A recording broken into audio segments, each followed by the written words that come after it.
Selamat pagi anak-anak kelas 9. Bertemu lagi dengan Memlisma hari ini.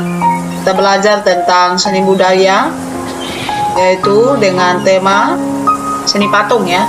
Berbicara tentang seni patung, kalian harus tahu dulu apa itu patung. Patung itu adalah benda tiruan. Benda tiruan baik manusia maupun binatang dengan teknik pembuatannya dengan cara dipahat. Kemudian seni patung itu merupakan salah satu seni rupa 3 dimensi ya. Artinya karya tersebut memiliki ruang atau volume sehingga dapat dilihat dari berbagai arah. Itu ya seni patung. Coba perhatikan itu gambar apa ini ya. Mungkin kalau kalian yang sudah pernah ke Jogja, di Candi Borobudur akan kalian lihat berbagai macam beratus beribu patung yang dibentuk sehingga terbentuknya Candi Borobudur ya. Itu salah satu keunikan yang terdapat di Indonesia, karya seni. Nah, corak seni patung. Corak seni patung itu adalah sebuah gaya atau kekhasan perwujudan seni patung, di mana coraknya muncul dari budaya setempat atau masyarakat setempat. Kemudian corak seni patung itu sendiri disebut dengan corak nyata atau representatif. Kemudian corak yang mengubah bentuk, mungkin mengubah bentuk dari yang aslinya kepada sebuah karya ya, atau disebut dengan deformatif. Dan yang berikutnya adalah corak tidak nyata atau disebut dengan abstrak. Istilah abstrak pada karya seni 2 dimensi juga ada ya, ada lukisan abstrak. Nah, ternyata pada patung juga karya 3 dimensi juga ternyata ada disebut dengan abstrak ya.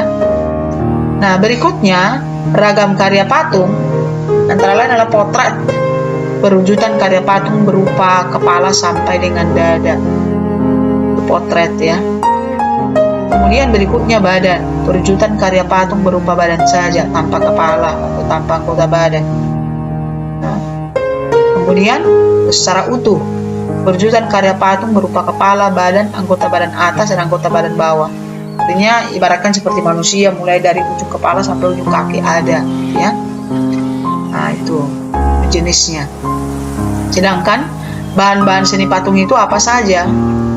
Plastis, dan juga kayu, bisa juga batu, bisa juga logam, bisa juga bahan kimia ya. Jadi tergantung bahan-bahan inilah dibentuk sebuah karya 3 dimensi. Berikutnya adalah apa saja yang digunakan peralatan membuat seni patung.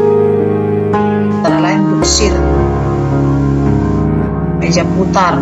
Nah, kalau di televisi suka kita lihat itu bagaimana cara membuat guci ya. Bikar atau pot bunga lah, pot bunga yang terbuat dari tanah liat kan termasuk juga dalam karya 3 dimensi. Meja putar. Kemudian pahat ini biasanya gunakan untuk kayu ya.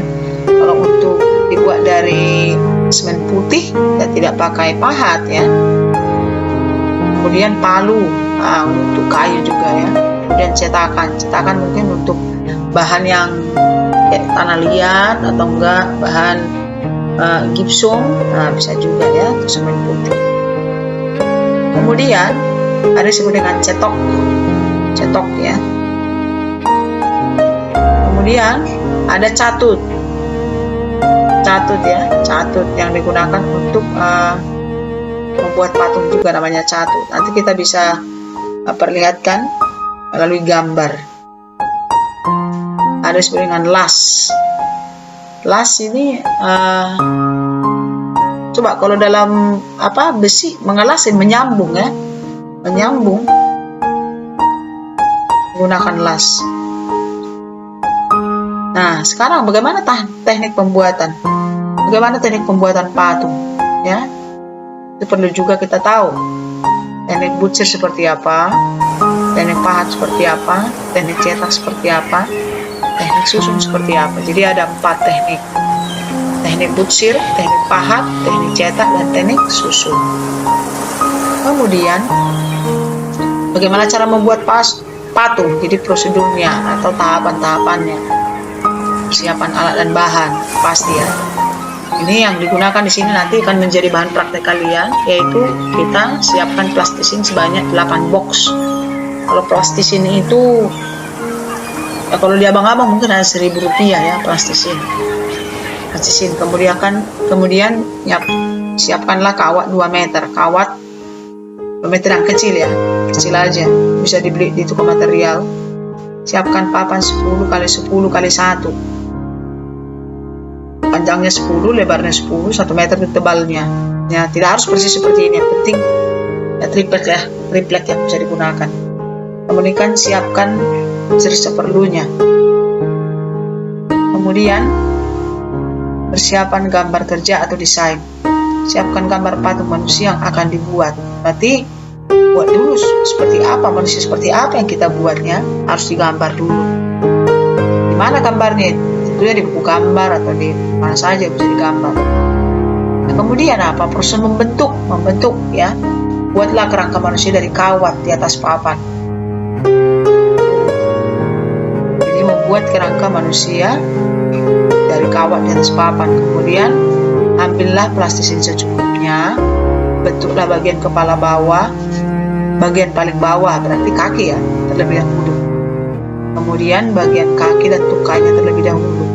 Kemudian badan, lalu kepala, lalu bagian tangan.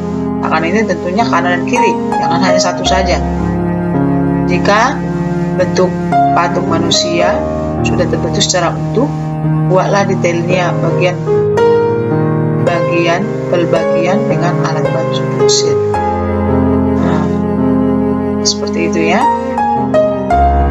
Kemudian penyelesaian akhir, haluskan semua permukaan patung dengan jari tangan.